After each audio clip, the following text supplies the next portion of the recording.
Amanda with Straightsmile Solutions, straightsmilesolutions.com, and I'm going to do one long, comprehensive video talking on and on about basically everything retention all in one video. And I have a lot of like 30, 40, 50 different individual retention videos on like one short topic, but I'm going to try to give you the whole narrative of what I would do. First of all, before you even launch ortho, or if you have launched ortho but you haven't scaled it, you need to figure out what your policy is going to be. In order to figure out what your policy is, I think you should just do a deep Google dive at what everyone else is doing. Go into Google, put in like orthodontic contract retainers, orthodontic warranty program retainers.pdf, orthodontic retainer breakage policy. Put in all those different things because you're going to see all different stuff, and you can see there's a lot of PDFs that orthodontists have that you could just see exactly what they have, or their policies are on their websites, or exactly their handout that they download. They have the patient sign is on the website. Everyone's doing something different. Everyone has a different policy. Everyone charges something different. Ultimately, what most orthodontists do is they will include the active treatment. They will include a set of retainers, whatever's recommended by the orthodontist. And you want to make sure you say that because they don't get to choose what type of retainers, because sometimes it's clinically indicated, sometimes it's not. Sometimes one thing is better for somebody and somebody's bite. If you want to know more about that, I have a ton of content on that in my Straightsmile Solutions YouTube channel. If you go to the retention playlist on the homepage, you can find it, or just put in retainer and 50 videos will come up. So it needs to be clinically indicated. So for example, if I feel the bite is really good and an Essex upper and lower is clinically indicated and the patient wants upper and low and bonded, well, then they're going to pay an additional fee because bonded is really not clinically indicated. And anytime you put a bonded retainer and you basically are marrying that retainer, that patient for life, I'm going to charge a hell of a lot more for that.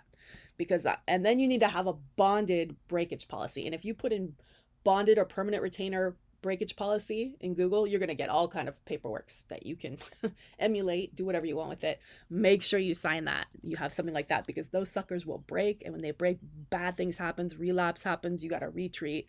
You got to do all this stuff. It's actually a huge problem. So I'd be very cautious with your bonded retainers. If you're placing them, you need to have a really tight recall policy. You are married to that patient as long as that bonded retainer is on, which is totally fine if it's clinically indicated.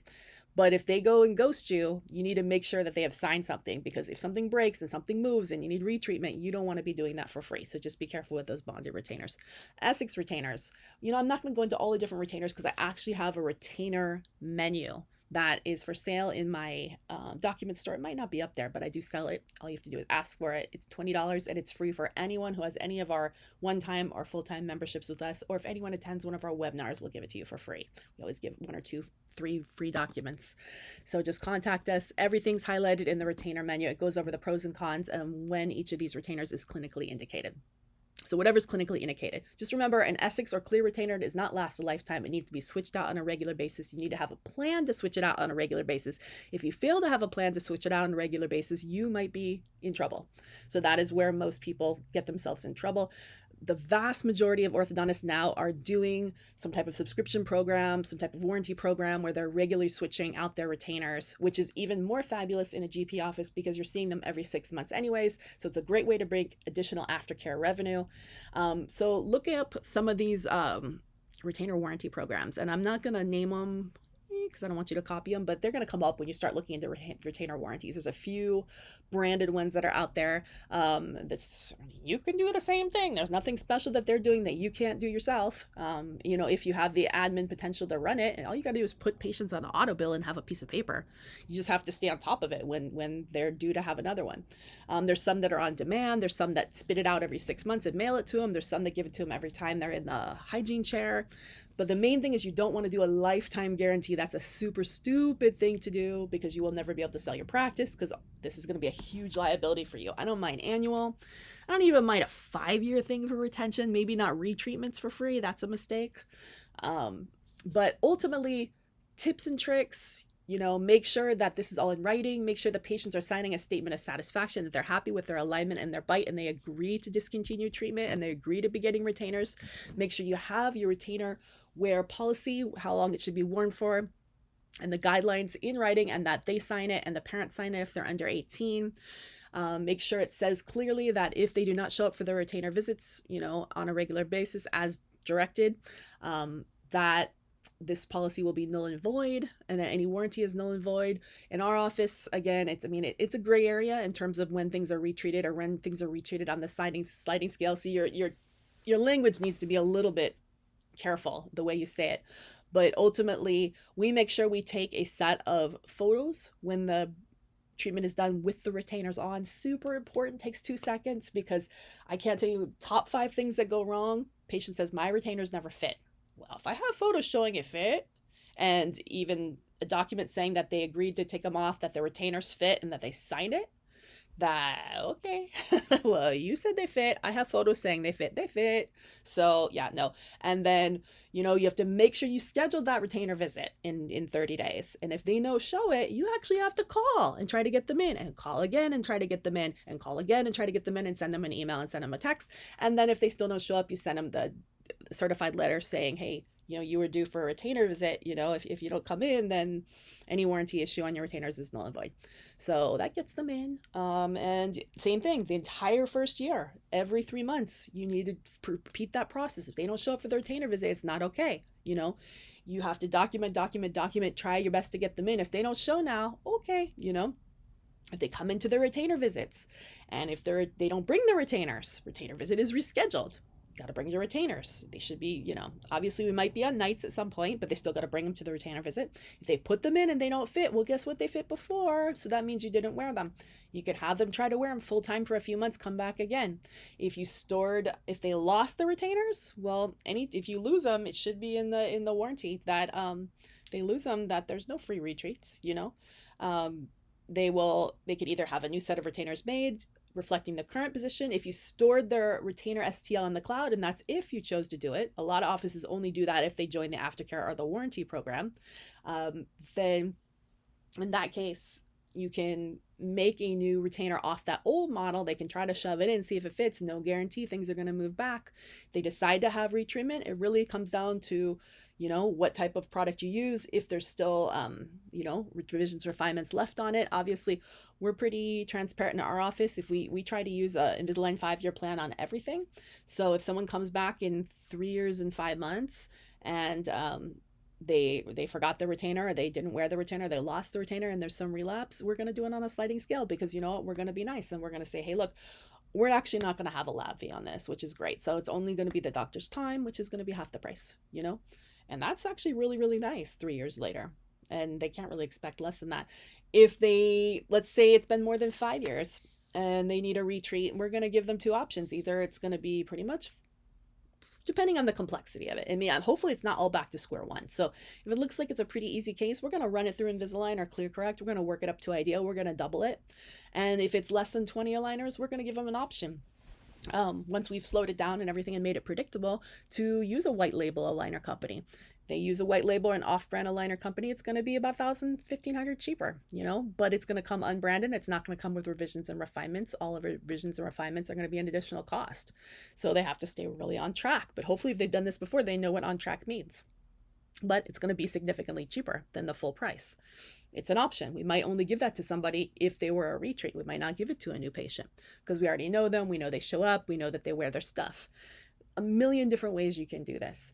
Like I said, you can participate in third-party retention aftercare programs. You can make your own. Remember, patients need to be switching their clear retainers out on a regular basis, or they're not going to stay straight. Do you have to give them unlimited supply? No, you only have to give them one. But they need to know they're going to need more, and you need to set up a solution so that they're not waiting till something disastrous happens and they lose them, or they stretch out and things start to move, because the warping and the distortion is not always going to be evident to an untrained eye or even to a trained eye. So it's important that they're switching them out on a regular basis, and you set up a strategy for that. That is why Invisalign Vivera, which is their branded retainers and the only branded retainers they have, comes in a set of 4 only. Invisalign's not stupid. If they say that you need 4 sets, you need 4 sets. That's why they do it. I say some orthodontists will give Vivera to every patient, but they only give them 1 set, and they'll store the other 3 sets, and then every year they come in, they get another set as long as they come in, to their retainer appointment. You can do that too. Or you can give them the whole set of 4, have them upgrade to that, and they can store it in their safety deposit box. I always say keep one in grandma's sock drawer, put them in really, really safe places where it's going to stay cool and dry. Uh, Safety deposit box is super smart, at the bank, because it's not going to get lost, broken, run over by a car, warp, melted, anything like that.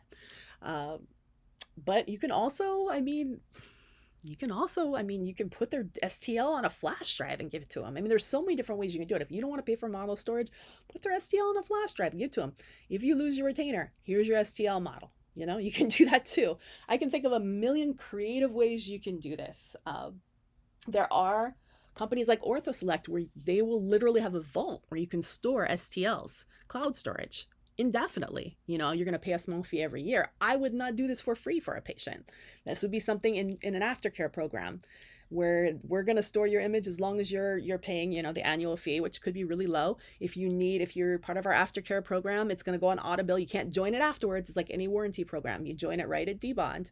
But if you needed another retainer, it's only $30, $40, something really $50, something really nominal, not $200, $300. But it has to be made off the cloud model. If your teeth have shifted, it's not going to fit. So, ultimately that's their risk if their teeth shift, but you can do that.